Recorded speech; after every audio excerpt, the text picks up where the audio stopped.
Thank you. Thank you very much.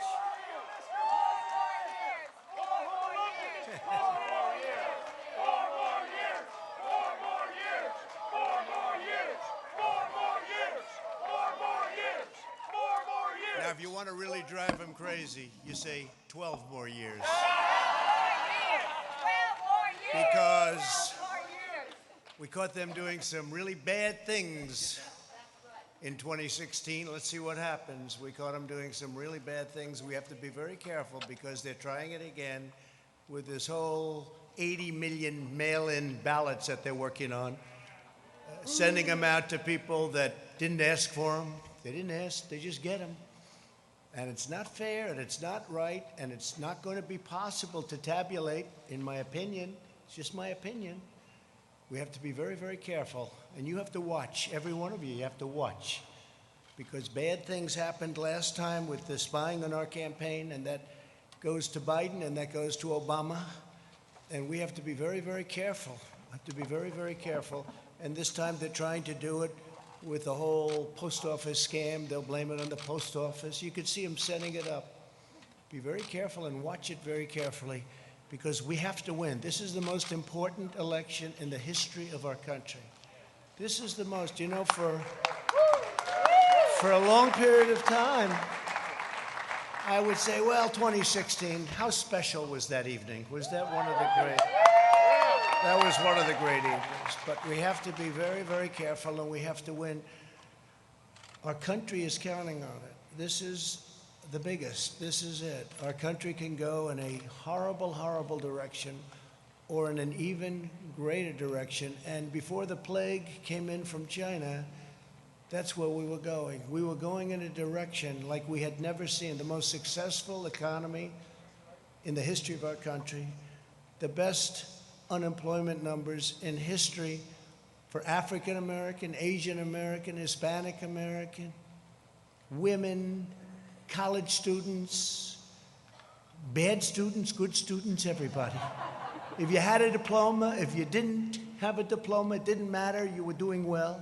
Everybody was doing well. And we were actually coming together. You know, success brings people together, maybe better than anything else. Success brings people. So many times they say, we're divided. Well, we were very divided under President Obama, very divided. People have no idea how divided. They didn't talk about it as much. They didn't say it as much. But we were really coming together.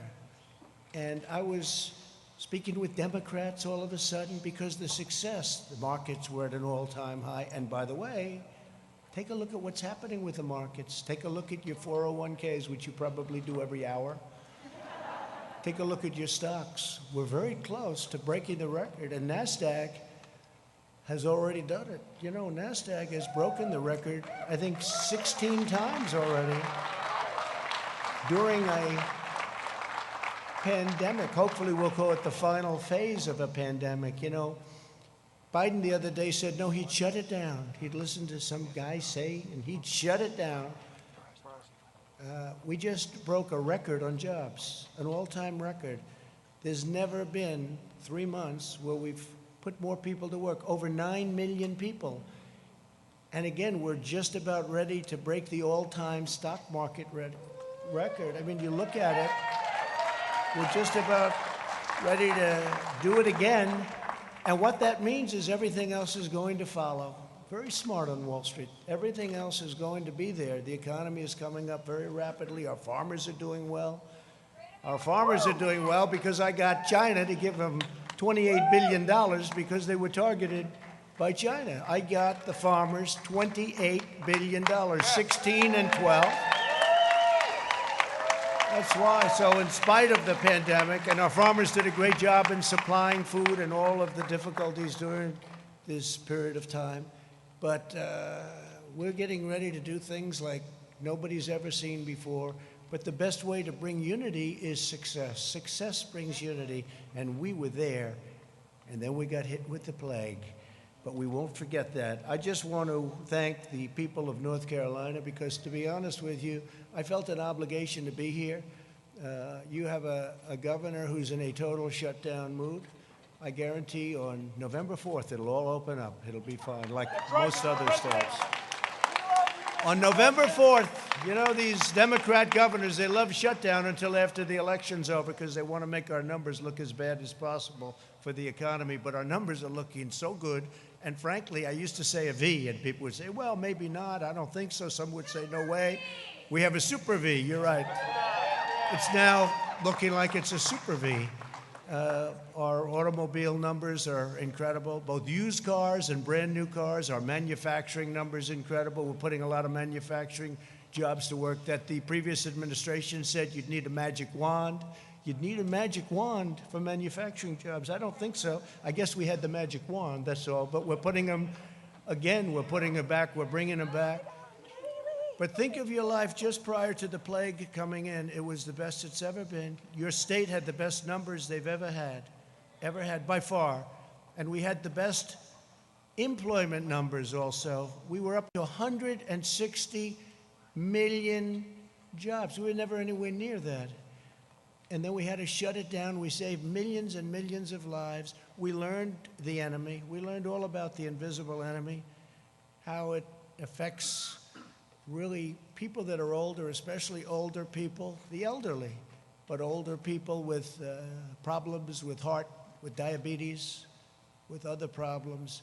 And we learned, and most of the country is right now doing very, very well. They've done an incredible job. And to have a man sitting on television the other day say, oh, I'd shut it down. Oh, I'd shut it, like it's easy, shut it down. And by the way, when you shut it down, and we did the exact right thing, we shut it down, then we reopened, and that's what we're doing now. We're well into it. But if we didn't shut it down at that point, we would have had millions of people dead, millions of people. You see the numbers. The job that Mike Pence and the task force and all of us together have done has been incredible, what we've done, what we've achieved. Whether it's ventilators, whether it's supplying equipment to governors that were totally ill-prepared. Many of the governors were totally ill-prepared. Nobody wants to say that, but it's supposed to work that way, Federalist. It's supposed to work that way. The governors are supposed to do it. Many of them did a fine job, and many of them came back well. But most of them didn't have the equipment that they should have had. Few of them had the ventilators, which are very, very complex machines and hard to make and hard to manufacture and expensive. And we're right now making thousands of ventilators a month, and we're sending them. We have all we can use. Our whole country, every state, we're stocked. We're stocked. And I always say it, I'll say it again, there's never been a person that needed a ventilator that didn't get a ventilator. Every single person that's ever needed a ventilator, with all that you've heard, with how much, you know, they said we didn't have. Again, I took over a country whose military was depleted and whose cupboard on this front were bare. The cupboards were bare. We didn't have anything. We didn't have a thing. We had very, very little. And we did a great job. We haven't been given, and it's not for me, it's for the incredible people, the generals, the admirals, all of the doctors, the nurses. And yet you saw yesterday convalescent plasma. You saw remdesivir. You'll soon see vaccines pouring out years ahead of what they would have been under a more traditional, let's use that term because it's nicer, a more traditional administration, where they would have taken years to come up with this stuff. We're coming up with it like nobody's ever seen before. The FDA, Dr. Hahn, I want to thank him. Alex Azar, I want to thank him. They've come with things and done things that have never been done in terms of speed. And frankly, in terms of quality, if you look at what we're doing and what we're coming up with, drug companies are coming out with vaccines that are, I've seen some results already. It's going to be very, very soon. They're in stage 3 trials. It's unheard of. We wouldn't be there for 2 years if this were a more normal situation. So I just want to thank everybody for being here. And again, I felt an obligation to come to North Carolina. It's been a place that that's been very good to me. You know, we won a lot of victories here. I haven't been doing this that long, but I won every chance I had in North Carolina. I even stole a great Chief of Staff, Mark Meadows, right? I stole him from North Carolina. And he left Congress as a very popular guy. Could have been there for a long time if he wanted, and he came in. And by the way, you have a fantastic young gentleman going to take his place. He's a fantastic young guy, and he's going to be a real star in the party. He's going to be a real star in the party. So I just want to thank everybody from North Carolina. And I do want to show a little bit of a difference, because another state that's been very good to me is Wisconsin. And Joe Biden was going to have their convention in Milwaukee, and they didn't go there at all. They didn't do this. We did this out of respect for your state. We didn't do this for any other reason other than respect for the state of North Carolina, because we said we wanted to hold our convention in North Carolina, and I think you're going to remember that, frankly, on November 3rd. We wanted to hold our convention in North Carolina. So I did that out of respect. And if you had a governor that would have let us have some people. He actually told me this. We had an arena that holds 19,000 people. It was totally jammed, sold out. Every hotel was full, everything. And I called him. He said, but we have a shutdown going on. And according to the rules and regulations, now this is 19,000. He did say it. I don't think he'll deny it. But he said, according to the rules and regulations, the most people you're allowed to have in that room, meaning that arena, he viewed it as a room, is 10 people. I say, so Governor, so I'm at 19,000, you're at 10. Can we work something in the middle? And it didn't sound too good. So we really had no choice. It was a terrible thing, but I felt so badly because you could have, economic development money, all of the things that happened. But we decided, I was with Rana, the vice president, everybody, Mark, and we said, let's have our big deal, the roll call. Let's have it right here, and let's do it. And I'm going to show up, and I'm not going to tell anybody. You know, until a few minutes ago, nobody knew I was coming, right? Nobody knew I was coming. So, but what's more important than the roll call? You're the ones calling it. So what's more important?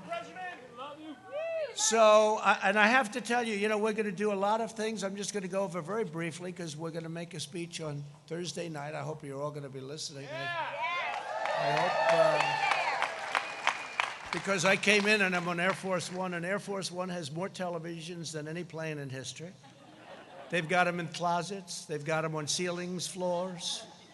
They've got more television. You can't escape a television. And I turned to CNN, and they didn't have this. They weren't having it. Can you believe it? They didn't have it. No, CNN didn't have our roll call. Then I turned to MSDNC, as I call it. MSDNC, which is truly, it is a branch of the Democrats. It's right. It's a, I wouldn't say fully owned corporation, but it's certainly a fully controlled, or they control them. Nobody really knows who's controlling who. But, you know, they had it on television. I remember watching it, and it was interesting. You know, you see the different states, and we say this, and we say that. The great state of Alaska, the great state of Alabama, the great state of North Carolina, the great state of all of them. And it's very interesting to me. They had theirs on, but they didn't show it. Instead, they're showing the scam because they're trying to show the post office so that when their whole mail-in thing fizzles, they'll try blaming it on the post office. Okay, so they're showing these hearings that are very boring, actually. And they're not showing this either. They weren't showing this. And Fox had it on, but unfortunately, Fox wasn't showing it too much because they had the announcers talking. I said, I want to hear what they're saying. The delegates, I want to hear what they're saying. So I think we had to switch over to C-SPAN or to OAN or somebody. But I wanted to hear them. But I can promise you, a few things. Number one, we will not be taking the word God out of the Pledge of Allegiance, okay?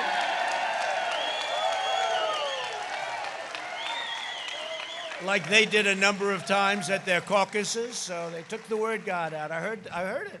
I was listening. I said, that's strange, you know, sort of weird. You've heard it all your life, right? Under God, under God.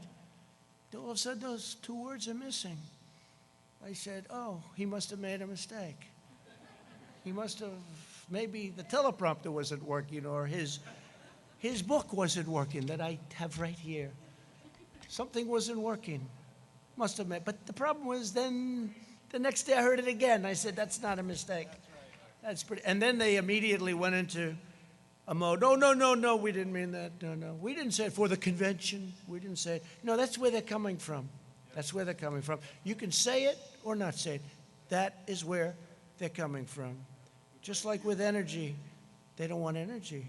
Not working well in Texas, by the way. I just looked at a poll. And by the way, just came out that we have received 51% in the big and very important Rasmussen poll, and my numbers actually went up during the Democratic National Convention, 51%. So think of it. Think of it.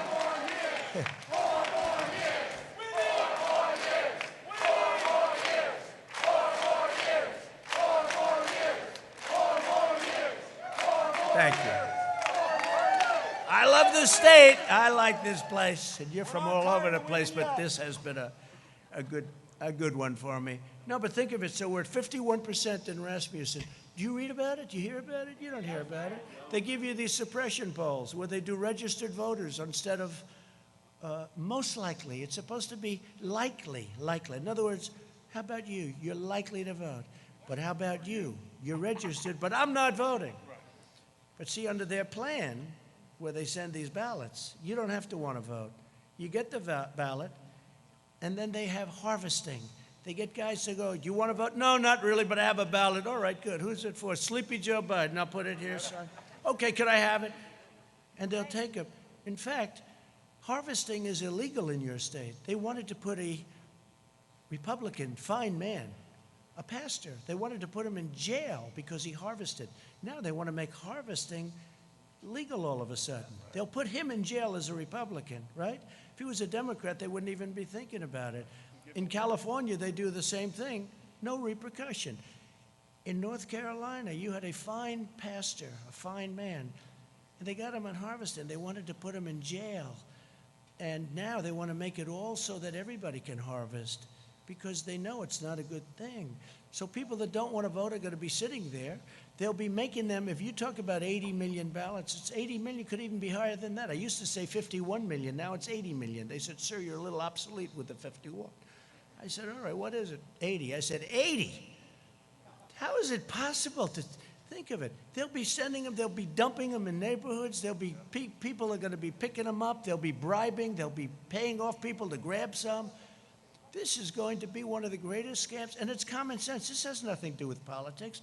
It's common sense. Anybody, you don't have to know politics. They're going to mail out 80 million ballots. It's impossible. They have no idea. Who's mailing them?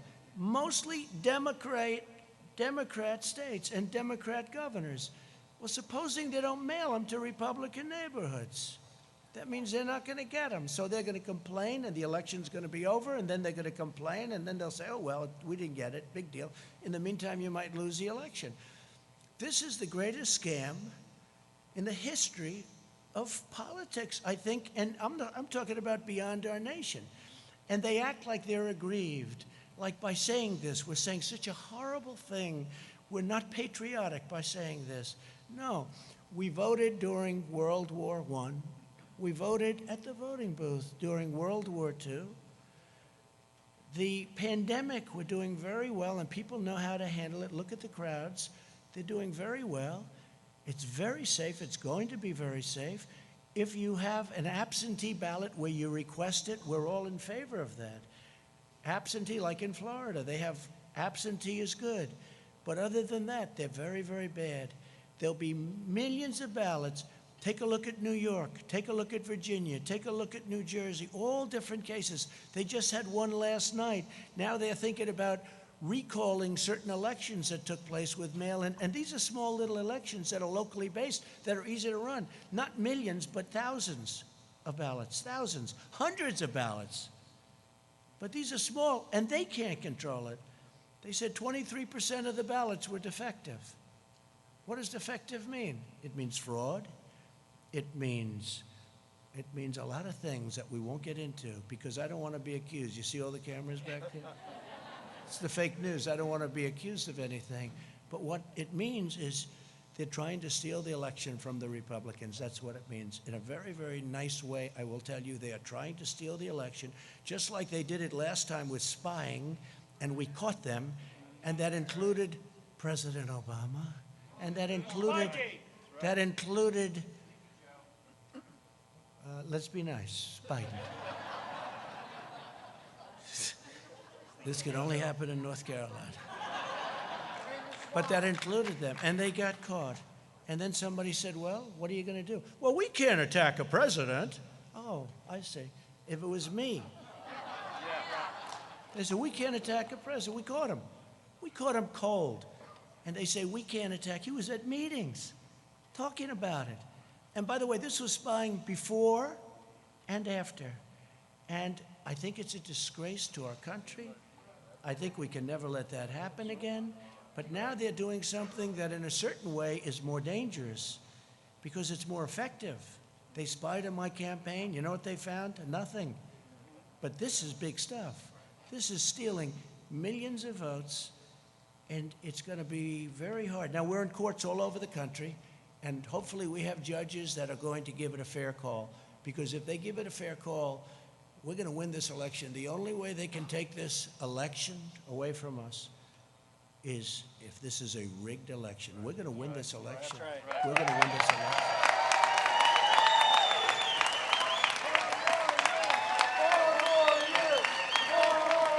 So I'm just saying we cannot have these live, we call them live. Some people call them universal. I like the word live. These live mail-in ballots sent to everybody, including mostly people that never asked for them. Think of it. You're sitting there, you get a ballot. Here's the bottom line. It was just given that in the polls, believe it or not, that because the polls try and treat us, that's why I respect Rasmussen, because they did well. A few of the others feel the same way, and they did well last time. Those are the ones that I look at, the ones that did well last time. And Rasmussen was very good. But if you look at it, every single vote that they have, every single vote, it's going to be looked at. A man is sitting, or a woman is sitting, waiting for nothing, watching television, has no enthusiasm. Because on enthusiasm, the polls are saying that I'm up by massive numbers, not just a little. I'm also way up on the economy, by the way, put it down. Way, way up. But I'm up by massive, and when I say I'm up, I'm talking about we're up, okay? So if you could, please. We love you, but I'm up President. by massive numbers on enthusiasm. So our voters are saying, I'm very angry about this. I'll go to the poll directly and vote. But their voters are saying, I don't care if Biden gets in. He doesn't have any enthusiasm. When you go to Ohio, when you go to Wisconsin, when you go to North Carolina, when you go to a lot of states, they have the Trump-Pence sign on every lawn. It's all over the place, right? It's all over. We don't see Indiana, too. Indiana's great. Bobby Knight. We love Bobby Knight, too, I'll tell you. We love Bobby Knight and Coach Holtz and all of them. They love us and we love them. Indiana's great. Thank you. But here's the thing. So if they don't have any enthusiasm, so you'd say, are you going to vote? I'm not getting up to vote. Okay, I want to watch television instead of vote. All right. But here's a ballot. It just got to you. And he opens it. Oh, here's a ballot. What the hell am I going to do with this thing? And then they have somebody knocking on your door. And they're harvesting. Hey, have you gotten your ballot? Yeah, I have my ballot. You going to sign it? Well, if you want, I'll sign it. Here it is. Get out of here. That's the most honest way of doing it. And that's unfair. That's unfair. Because now they're taking all of that enthusiasm that our party has. And we have tremendous enthusiasm. I think we have record enthusiasm. We have a base. We have a base the likes of which nobody's seen, including these people. Wall Street Journal did a fantastic story this weekend, a fantastic cover story this weekend on this base. Is an incredible base. Everybody here is going to vote. Everybody in our base. I mean, we have a tremendous base. They don't. They have no enthusiasm for their candidate. Because frankly, Bernie Sanders, they have much more enthusiasm for him. But Bernie Sanders, excuse me, again, he's the greatest loser I've ever seen. This guy can lose and be so happy. Hillary Clinton, I want to use nice language, so I don't want to use a certain word. It starts with the word S-C. I don't want to use it because they'll say he used foul language while in North Carolina. But so I won't do that. But Bernie Sanders got taken advantage of. Is that okay? By Hillary Clinton. But worse, by the Democrats this time. Because if Pocahontas, Elizabeth Warren, got out of the campaign one day prior to the Super Tuesday vote, Bernie Sanders would have won every single state because Biden won by a little bit. And she didn't do well, but she took thousands and thousands of votes away in each state. If you add just a percentage of those votes back, that means that Bernie would have won easily the nomination. And I'm glad he didn't because he had much more enthusiasm. Yeah. And he would have had a base, much smaller base than ours, but equally, I have to say this, equally as enthusiastic. This base doesn't like Joe Biden. They don't like Joe Biden. I think we're going to get a lot of votes. We did last time. People were surprised, primarily because of trade, because I know how other countries take advantage of us, and I understand that. And that's something that Bernie Sanders people really feel, because I understand trade. I've done USMCA now. I got rid of NAFTA, the world's worst trade deal. China tariffs. I mean, China had the worst year they've had in 67 years prior to the plague. The worst year they've had in decades and decades. And we had the best year we've ever had. But we took in billions from China. We never took in 10 cents from China. Never took in 10 cents. They took China for 25 years, and not only Obama, for 25 years, China was taking in anywhere between 200 billion with a B and $550 billion from the United States. I give them all the credit, number one, for being smart and outfoxing all of the people that stood here and their representatives. But China, we built China. We helped build. We gave them $300, $400, $500 billion a year. Because before that, and before the World Trade Organization and they getting into it, China was flatlined. It was after that happened. And then they took advantage of us because we didn't have people that were smart enough to see. And by the way, Biden would be the worst of all of them because his son took out $1.5 billion and he gets fees on $1.5 billion, which is millions of dollars a year. Give me a break. China will own our country if this guy gets elected. We can't let it happen. We can't let it happen. So we have a big one coming. And just to finish, enthusiasm. So they take the enthusiasm now out of the equation because they're going to go knock on everybody's door. Here, would you sign this? Yeah, I'll sign it. Nobody knows who the hell is signing it. And they now want to have it where the signature doesn't have to be verified. No, that's right. The signature doesn't have to be verified. And then they're going to play the game that we're not patriotic. What they're doing is using COVID to steal an election. They're using COVID to defraud the American people, all of our people, of a fair and free election. And we can't do that. And don't let them give you the post office stuff. The Postal Service, they do a great job. They lose a lot of money.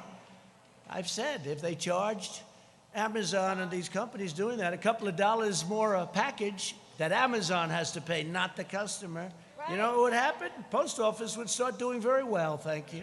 Amazon dumps all the packages. Why should we deliver it? We'll let the post office do it, lose a fortune.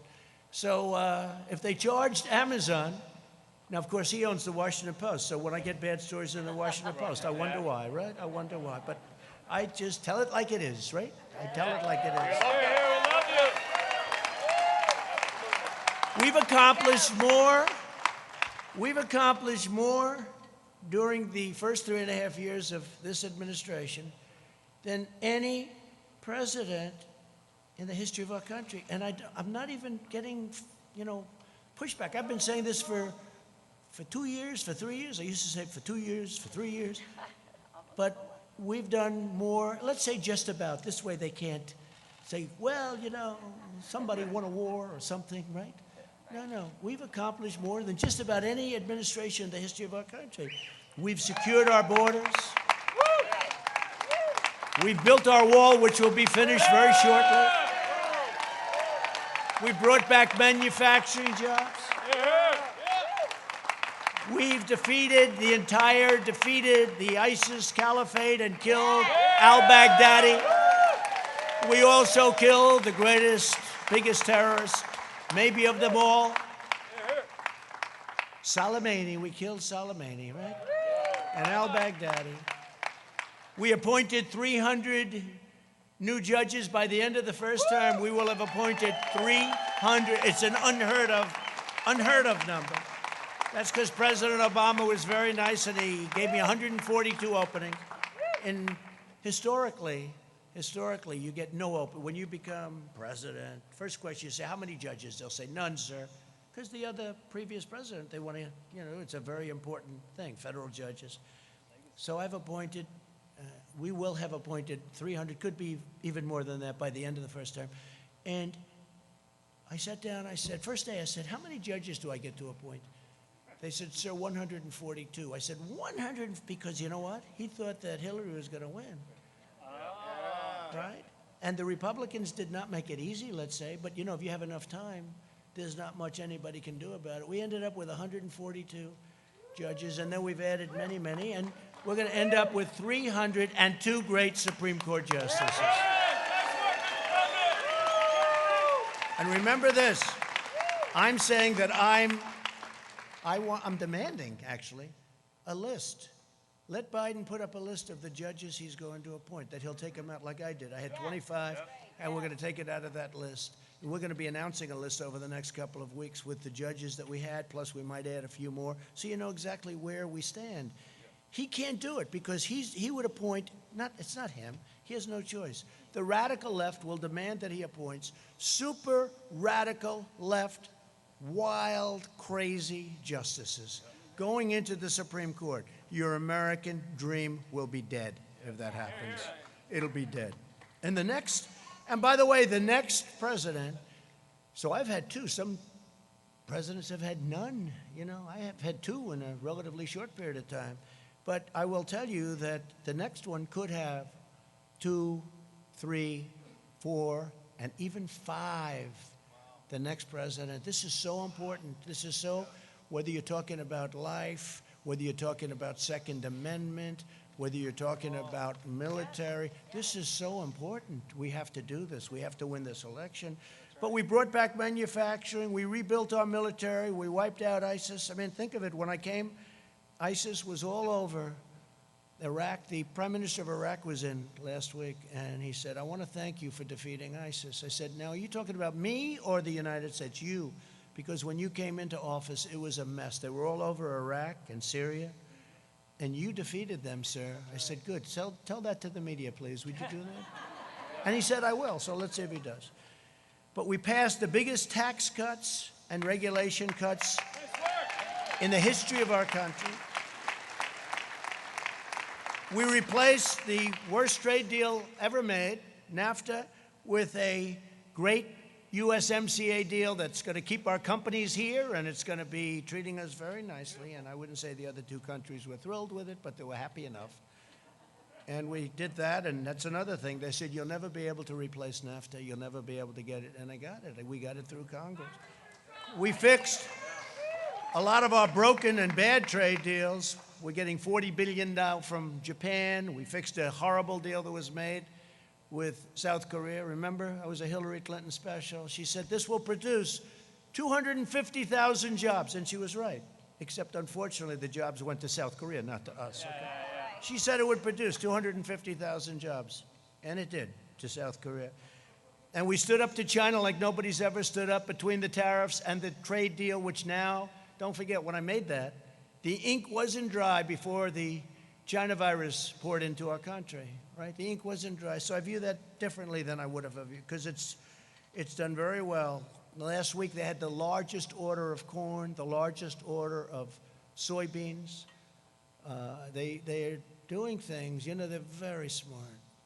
A lot of people, because they see my attitude, a lot of people would say, we're not going to order. They do just the opposite. I got a call last week, sir. In fact, Sonny Perdue is here, the great Sonny Perdue, Secretary of Agriculture. He's here. There he is. Is that right, Sonny? I got a call. They ordered it was the largest order of corn in the history of our country. Twice. the largest order of corn, the largest order of soybeans. So here's how smart. Somebody else would say, running some country, you know, they'd say, well, we're not going to do business with him. He's not saying nice things about it. China's very smart. Instead, they order more corn than we've ever thought possible, right, Sonny? Order more soybeans than we ever thought possible. And now I have farmers calling me up, sir, we love China very much. Please don't be too tough on them, please. It makes it very difficult, Sonny, right? You know, we do too good a job sometimes. We've achieved American energy independence, and we're now #1 in the world by far. And I saw where these phonies, you know, they want to end everything we've done. They want to end it. They want to go to wind. They don't even know if they want to go to wind. I think they want to just basically close up our country because they're taking away our strength. But they want to do something, but there is no such thing. Solar can't do it. I love solar, it's all fine. You know, very, very heavily expensive, very expensive. But they want to go to other forms of alternative energy. And I think that's okay, except we don't have them. And it's not going to power these massive factories. So we need, and hydro I love. It's one of my all-time favorites. Hydro I love, I have to tell you. That's the great dams. You don't see that too much. You know why the environmentalists say you can't build a dam there? But now we can, because we've done things that nobody thought were possible. Like, example, the Keystone Pipeline, we got that approved. The Dakota Access Pipeline, they were all bogged down, right? Right? I got it approved. Now we've got things that they said you couldn't get done. So we're energy independent, and they said we want to ban fracking. Right? No fracking. They want to. How do you think they'll do in Texas, Oklahoma, North Dakota? Louisiana's going to love it. There's no fracking. There's basically, they want no fossil fuel whatsoever, okay? No gas, no oil, no coal, no nothing, okay? So they don't want anything. Now they're getting killed because a poll just came out in Texas. Texas wasn't happy. They want no guns, they want no oil and gas, and they want no God. No God. So it's no religion, no guns, right? No oil and gas. I don't think you're going to do too good in Texas. You know, George Washington could come back from the dead, and he could choose as his VP candidate the late, great Abraham Lincoln. And you're not going to win the state of Texas if you have no oil, no guns, and no religion. I don't think so. You're not going to win too many places.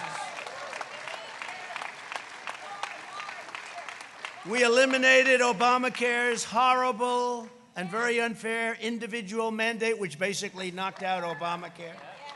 It knocked out Obamacare. We've protected your Second Amendment, so important. We've protected your Second Amendment. We've cut drug prices, first time in 51 years. We got drug prices down. Now I did a favored nations clause, meaning we pay the same price as the lowest country that has the best deal. The companies are going crazy, the drug companies. They're taking ads on me. I said, I went to Mark Meadows. I said, Mark, they're killing me. They're spending, they have nothing but cash, okay? Big Pharma, they call it, for a reason. There's nobody that gives the politicians more money than Big Pharma. Nobody, not even close. So I said, well, look, if you're not going to negotiate a fair deal, we're going to do a favored nations clause to the top people, the biggest guys. They said, no, don't do that, favored nations. No, favored nations, because, we have countries out there that are paying a tiny fraction of what our people are expected to pay. So if you have a country, Germany or others, they make, by the way, UK, all of Europe, Canada pays 50%, 50% less. In fact, people leave our country, go to Canada, pick up their drugs, and they come back home. Can you believe it? This is the kind of difference. So I say, no, I want a favored nations clause. I also want a rebate clause, a rebate where instead of the money going to the middleman, who have to be the richest people in the world, they get so much. They get more money, frankly, than the drug companies. At least the drug companies make a product. So I wiped out the rebate where now it goes to people, and I instituted what's called a favored nations clause. And it's very simple. You have that in deals. It's whatever the lowest price in the world. We're the biggest purchaser of prescription drugs by far in the world. So whatever the lowest prices that other countries pay. So if you have a country paying 10 cents for a pill and we're paying $2.50, and it's not such an exaggeration, believe me, then we get it for 10. So what happens is that doesn't work, so they'll go up a little bit, we'll come way, way down. So I said, favored nations, I want to pay what the lowest price is anywhere in the world. We're the biggest purchaser. We want a favored nations.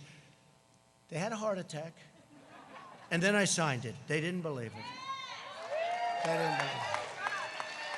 And now what they're doing is they have ads, millions and millions of dollars worth of ads, that I've been horrible to the people because of drugs, and I believe in socialism. Socialism. You know why? Because some of the socialistic countries get the lowest price. So the only thing I have with socialism is I want to get their price, okay? That's the only thing. Other than that is our country will never be a socialist country. Okay?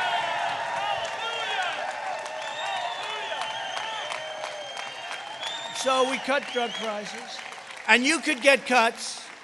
You could get cuts.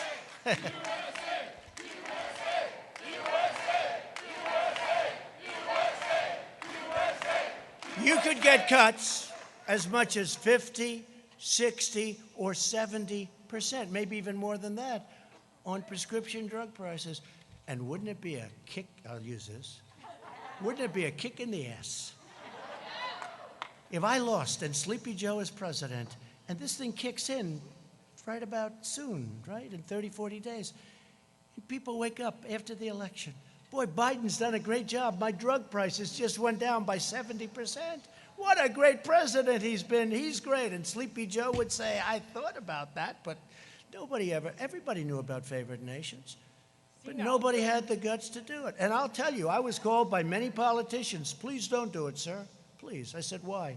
They don't want to tell me why. I know why, because, you know, they're politicians and they've been helped out. And I guess we have to understand that too. But the fact is that we signed a favored nations clause and a rebate clause, and your numbers are going to come down 60, 70%. And I hope you remember that on November 3rd, because nobody but me would ever do it. The other thing I've done, aside from very strongly protecting your Second Amendment, which was not easy. That was not easy. And by the way, they will take your guns away as sure as you're standing or sitting there. They will take your guns away. Either that or obliterate the Second Amendment.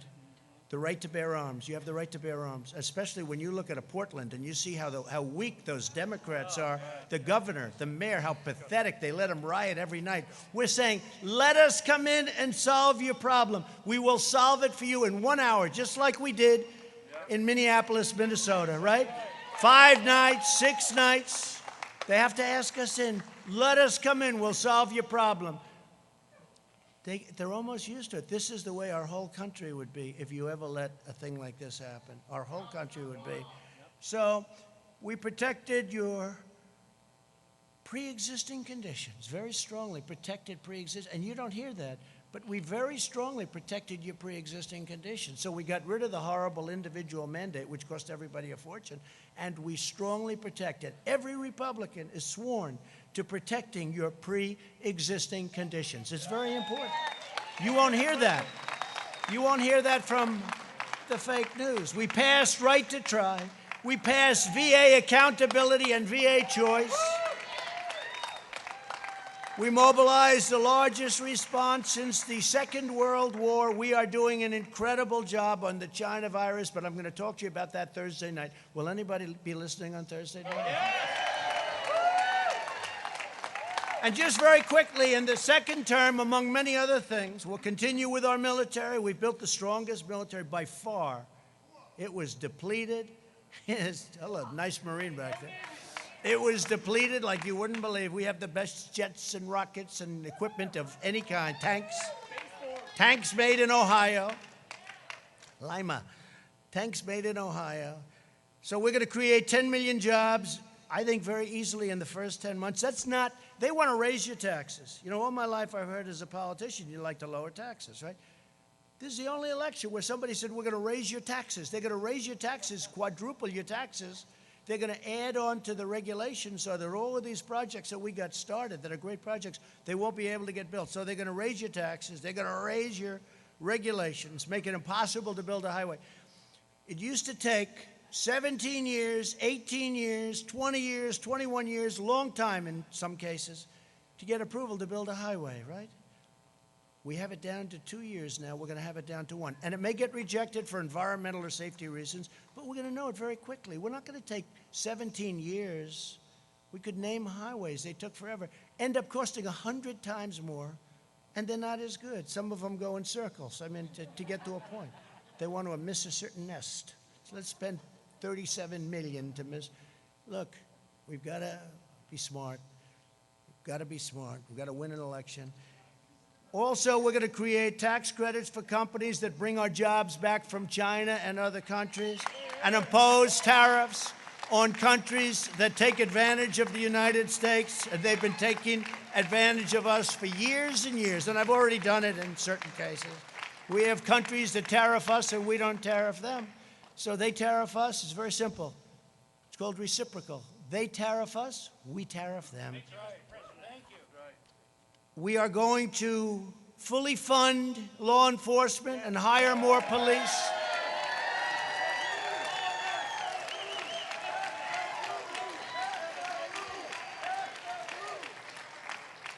We're going to go with school choice, and we've made a lot of progress on school choice for every student in America. We're going to continue to expand opportunity zones. There's been nothing better. Don't forget, it was us together, that got criminal justice reform done. The greatest thing for the black community, African-American community. They came and they said, we can't believe it. Obama didn't even try. And not only that, I got funded the historically black colleges and universities. I got them funded. They weren't funded. They were year to year. They didn't know if they were going to be around for another year. And they'd come in to the White House, and after 3 years, I said, why do you guys keep coming back? Well, it's a year-to-year deal. I said, that's not fair. So you have to come back every year. And we got them long-term financing and long-term funding. Nobody's done more for the historically black colleges and universities than Donald Trump. Nobody. Nobody's done more for the African-American community. No president has done as much as anybody since Abraham Lincoln. It's true. It's true. Criminal justice reform, opportunity zones with Tim Scott of South Carolina. He's a great senator. He's a great gentleman. Tim Scott is fantastic. Opportunity zones. But think of it, criminal justice reform, opportunity zones, the colleges and universities. What we've done has been amazing. But the most important thing is, prior to the virus, the greatest job numbers in the history of the African-American community, the Hispanic community, and the Asian, as I said. So I just want to thank everybody. We're going to get rid of our sanctuary cities as soon as we can so that they don't protect. We put NASA back in action. NASA had grass growing through its runways. It had grass growing through the cracks of its runways. It was closed, essentially just a disaster. Now it's the #1 space center anywhere in the world by far. You saw the ships going up. And for some reason, a lot of rich people like rockets going up. And so we say, let's lease them our beautiful launching areas and let them send all the rockets. Let them pay for it. But we'll be landing on Mars. We're going to the moon. We're going to Mars. We'll be the first on Mars. Let's see if that happens. We have to do it. If we're here, it's going to happen. If somebody else is here, probably not. But I just want to, again, thank you from the bottom of my heart. You're incredible warriors. You have incredible strength. You have unbelievable intelligence and patience. It's a combination of both. I don't know which is greater, the intelligence or the patience, but let's assume it's the intelligence, okay? But I have to tell you, I think we have the greatest base of support anywhere, at any time, any election, and people are starting to find that out. They found it out in 2016, and I will be honest, this election, I believe we have far greater enthusiasm in this election. That's right. And we had a level that was a record because they still don't believe what happened. They said, where are all these people coming from, right? We love you. People that were great Americans that never voted, but they were great because they didn't like who they were watching or looking. People were great. They didn't vote. I'll never forget, a congressman from Tennessee came up. They do very early voting. Tennessee, a great state. And they had just started voting, and I was in Pennsylvania making a speech, and he said, sir, I don't know, I can't speak for anybody, but I'm from Tennessee, and I've been doing this for a long time.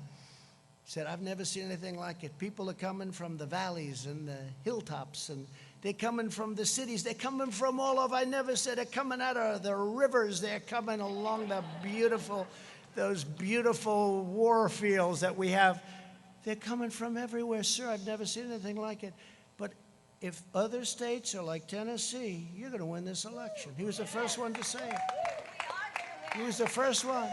They came from the mountains. They came from everywhere. He said, I've never seen anything like it. And people that be having trumpets and the hats, these are people that never were political people. They never wore a pin in their life having to do with politics.